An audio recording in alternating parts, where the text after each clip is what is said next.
Hi friends, good morning. బరువు తగ్గాలంటే ఇలాంటి రెసిపీసే చేసుకొని తినాలండి. ఇది చాలా చక్కగా బరువు తగ్గిస్తుంది. మీరు కూడా ఒకసారి ట్రై చేసి నాకు చెప్పండి.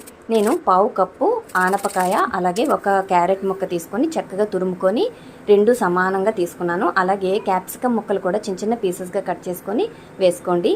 ఒక ఉల్లిపాయ కూడా తీసుకొని చిన్నగా తరుక్కోండి. అలాగే కొంచెం కరివేపాకు, కొద్దిగా కొత్తిమీర కూడా వేసుకోండి.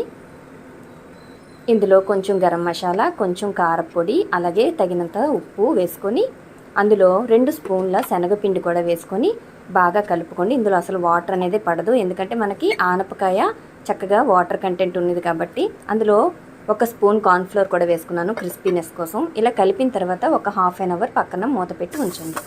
దాని తర్వాత మనం స్టవ్ వెలిగించుకొని ప్యాన్ పెట్టుకొని కొంచెం ఆయిల్ వేసుకొని దాంట్లో ఇలా చక్కగా చిన్న దోశలాగా వేసుకొని ఒక 2 గనక తింటే లంచ్కి బ్రేక్ఫాస్ట్కి మంచి రెసిపీ.